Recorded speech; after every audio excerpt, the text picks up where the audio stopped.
what's going on? Welcome back to Boundary Break. In today's episode, we're taking a look at... we're looking at Halo 3, which is one of my personal favorite games of all time. And I want to give a massive thank you to General Heed once again, who helped me with this entire video and got me through a ton of the roadblocks recording Halo 3 had that Halo 2 did not. Anyway, don't want to hang on this too long, so let's get right into the video. So this is a first for me to cover on the channel. I was kind of looking for the opportunity to see this in Halo 2, but Halo 3 will have to do.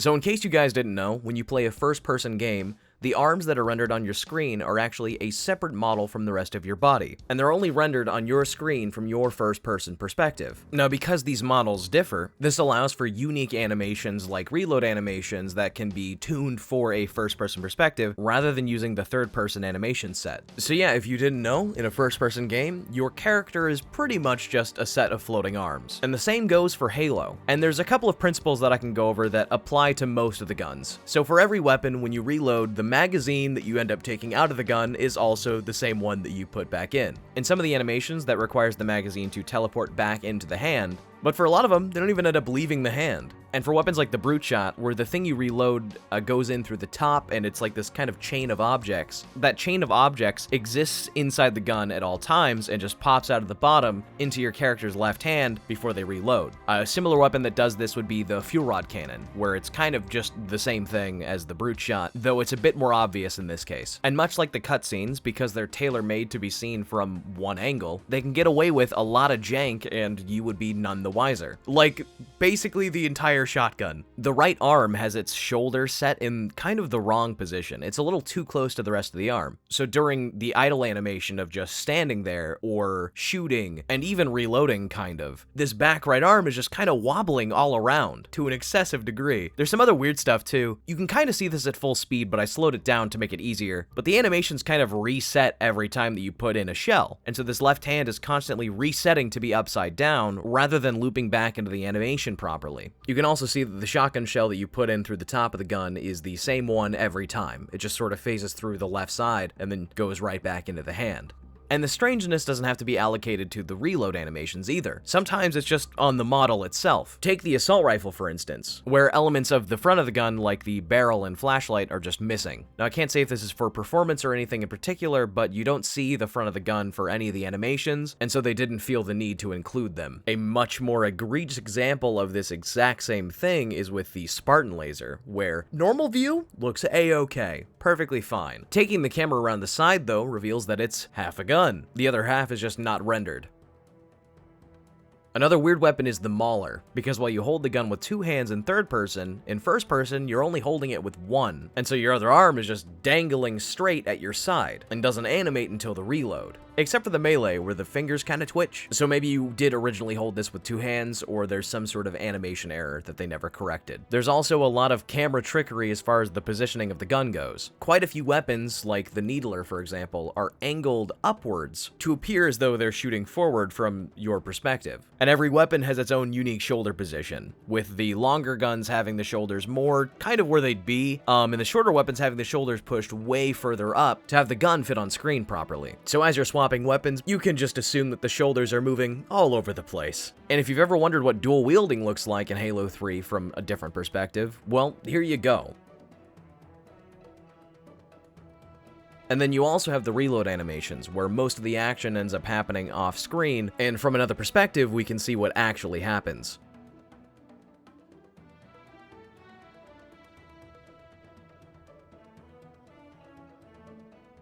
And before we continue today's episode, I wanted to give a massive thank you to today's sponsor, Factor. Factor is a service that lets you get fresh, ready-made meals delivered right to your doorstep. And with Factor's no-hassle prepared foods, you always have something to eat, offering you, well, maximum convenience. I hate cooking. I literally messed up scrambled eggs. I'm not kidding. I will live with that forever. And with Factor, I don't have to. Well, I do, but like I don't have to worry about it anymore, okay?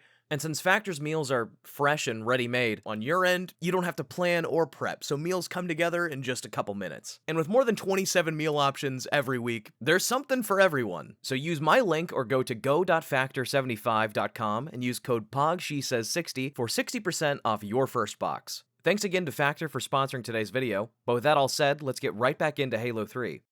One of the coolest aspects about this being a debug build rather than just a simple camera tool is I have a lot of functionality and visibility options that would not normally be available to me. This means we can look at the game with different layers specifically, like the lighting layer, or the color layer, or the normal map layer, where all these things kind of come together to create the full final image. But on their own individually, we can see some of the cool tricks that are happening. Like the different weapons, say the assault rifle, battle rifle, and SMG. Each of these guns have intricate details on them, from markings to indents to just different materials altogether. But a lot of these are handled at the texture level, whether that's through coloring or normal maps. And removing all of that and looking simply at the lighting layer, we can see the actual gun as it appears to be in the game. Now, first thing you'll notice is things appear to be a lot more smooth, and that's because we lose a lot of the depth and detail that will come from a normal map, but we retain a lot of the general shape of stuff, and so this can go into the lighting channel and influence how the game ends up looking as a final result, in a way that's accurate enough to not be jarring. Now, for those of you that don't know what normal maps are, you can kind of think of them as fake lighting, like how in a bump or dent, from different angles, light will reflect off of it in a very specific way to kind of give it that denty look. And you can recreate the same thing in a 2D texture without actually having those details in the model, which allows the model to be flat, but still have that illusion of depth until closer scrutiny. Another cool thing from the lighting channel is when the environment lights up, say when you shoot a weapon, this coloration happens in the lighting layer. And so I can give you a more direct comparison of what the lighting layer looks like and how it applies on top of the rest of the game.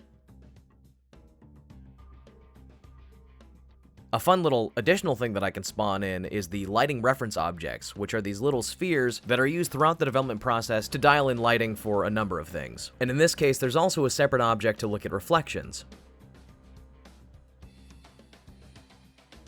Quite a few of the equipment that you throw down end up being these large objects that phase into the ground.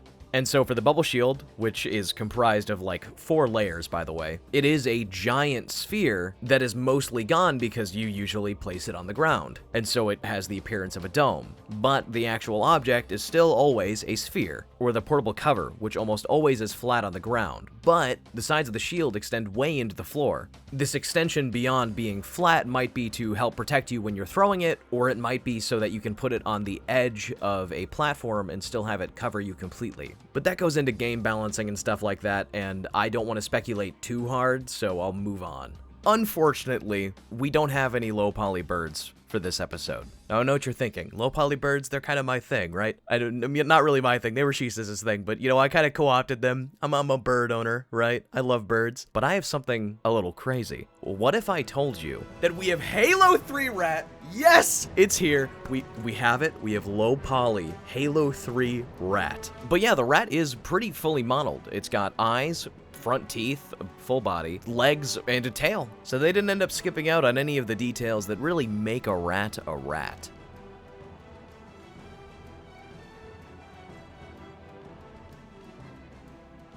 One of the big additions to Halo 3, which I think really gives it its flavor, are the scripted sequences that you can experience throughout the campaign. There are a couple different versions of these, ones that happen naturally during gameplay, and then ones that are kind of set up like a mini cutscene. These cutscenes can be skipped, and then they'll still happen in gameplay though, so I kind of consider them to be similar experiences. For example, right at the beginning of the game, Johnson and a couple Marines climb up this waterfall, and while Johnson and those Marines show up later in the level, you're probably wondering what happens to them after they climb this waterfall. And the answer is once they climb over the edge, they have this scripted pathway that they walk into near some trees, and then they disappear. But this path is way further than you'd think it would be, considering that you can't really see them once they cross the threshold. And then this happens twice. There's another sequence later in the game where Johnson and Marines are retreating across a bridge. Once they make it across, they go through this tunnel, and they actually go through the entire tunnel before they're unloaded from the scene. And there seems to be a very specific trigger spot because they all get to around the same area before they pop out of existence.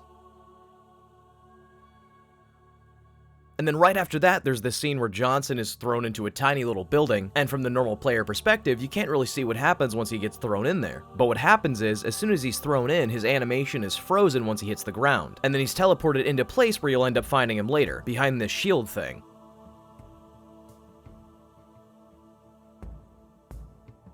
And because the first level of the game kind of went hog wild with these scripted sequences, there's another one that I kind of want to talk about, and that's these two pelicans that get ambushed by banshees and then crash over some rocks. Now, if you've played Halo 3 before, you're probably wondering what this crash ends up looking like, and both pelicans crash in very different ways. The first one hits the water and animates to bob a little bit before it sinks into the ground and then just disappears.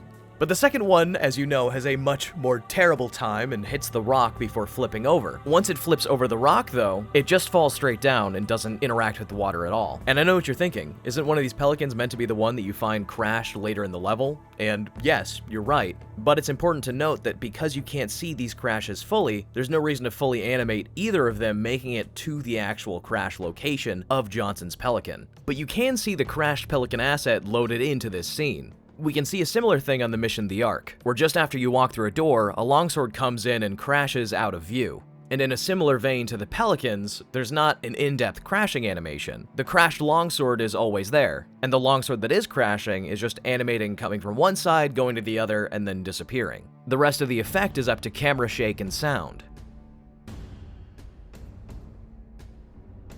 There's also quite a few scripted fight scenes between Marines and enemies. You probably remember that warthog that gets blown up in Crow's Nest, but this is what they're actually fighting before you open the door. And if you don't open the door, this is just what happens.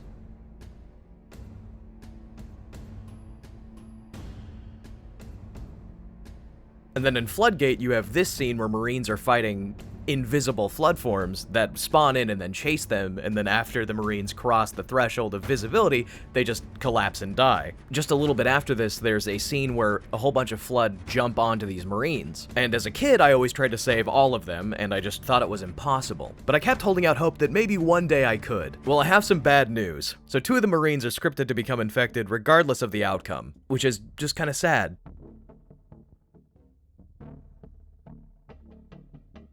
And also, because I feel it's very necessary to show this, here's a couple angles of the Forward Unto Dawn swooping in onto the Ark. Because usually when you see this, you are a tiny, tiny man, and the ship just towers over you. But with the camera way up high in the sky, it kind of puts the whole animation into perspective. And then the Forward Unto Dawn looks incredibly tiny by comparison.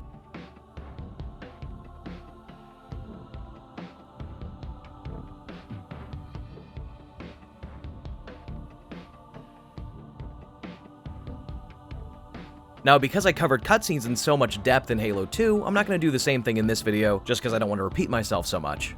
But one of the main things that happens in Halo 3 that's a little bit different from Halo 2 is the use of matte paintings, and a lot more of them at that. And so in a couple of the cutscenes, you'll have a static shot of a painting with characters or vehicles moving around in front of them. That can be used pretty creatively, like in Cortana, where there's 2 layered in front of each other, with the pelican coming out of the middle so it looks like a hole. And then near the end of the game, there's a cutscene that involves the use of like 4 different versions of the Ark and a ring. And so if you zoom out the camera, you can see all of them in screen space in one spot, and it's just a lot happening. This is because in any cutscene that takes place on a level, all of it has to happen in the level somewhere. And so these different environments that will shift between camera cuts are just different spots in the level with a different environment change. So in some places, like in the Ark, there are 3 different skyboxes at 3 different elevations.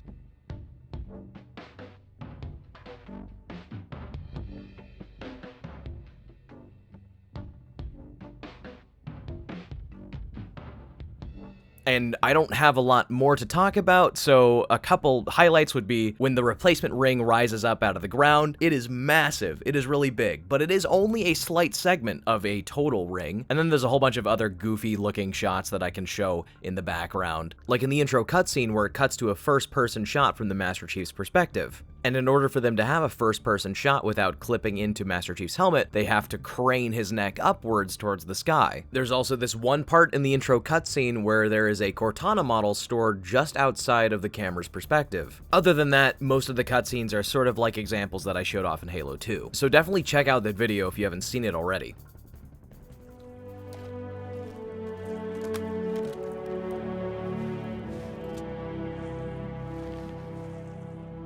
Gorman?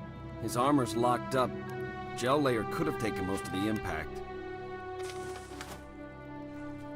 So Arbiter and the Elites have very interesting eyes because they have this third eyelid thing that animates on top of the eye texture, which I can show you by slowing down the game.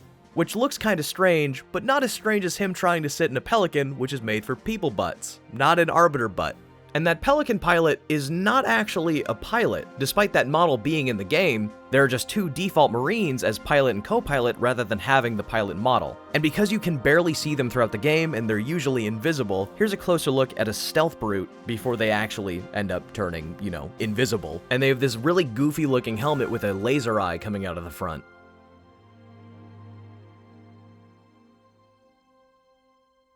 You've probably seen some of those air fights happening throughout the game, where there'll be some Banshees fighting some Hornets, and upon closer look we can see that the Hornet and Banshee are low level of detail models of those vehicles.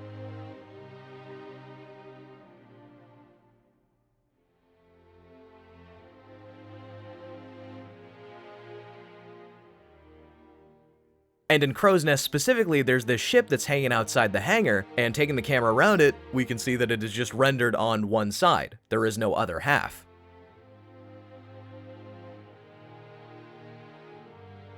Vehicles are incredibly important to Halo's sandbox, and in Halo 3 I think they get a pretty big focus throughout the entire game. But the way Halo's engine handles vehicles is incredibly strange. So vehicles are their own separate controllable objects, and the way that you can have like the horn and stuff is for them to be weapons. And so if you take debug control of a vehicle, you can cycle between weapons and stuff from this odd perspective. You can also take control of a Scarab if you really wanted to, which is really weird. And the Scarab, by the way, default weapon is a sniper rifle, because sure. Also, for the Scarab, has a massive explosion when you kill it. If we disable all of the effects in Bloom, this is what it actually looks like when it explodes. And we can see this style of explosion repeated across the game, whether it's ghosts or phantoms or really any vehicle. Think of it like a model swap, where as pieces get destroyed, it swaps out for a much more destroyed version of itself. And then when it explodes, there's certain little chunks that will go off flying, and then big pieces that are left behind. Also, Phantoms, for some reason, despite having the ability to spawn enemies normally where they climb out of the sides, recycles the old Halo 2 spawning animation of having all the characters merged into themselves and then coming out of the middle lift. Vehicles in the game with moving parts, like the Warthog's tires, have a texture that goes over the moving elements while in motion to help give it the spinning effect regardless of your frame rate or speed. This texture fades in pretty quickly and then dissipates just as fast. We can see this mainly with Warthogs and Hornets.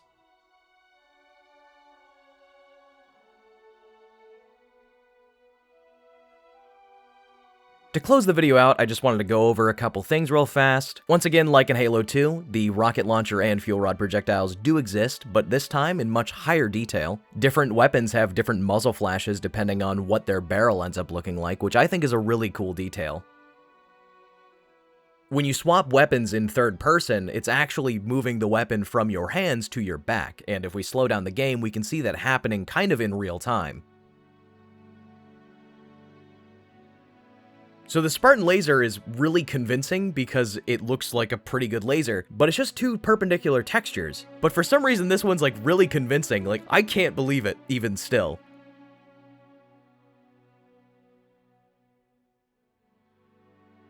Now I know most of you probably know this, but one of my favorite parts of Halo is that the ammo counter on guns is accurate. Even when you give it to somebody else or find a weapon on the floor, the ammo counter is accurate, which is really cool. And for some reason, in third person, when you fire the shotgun, both hands move back to pump the shotgun. Which, if you don't know, is not how you pump a shotgun.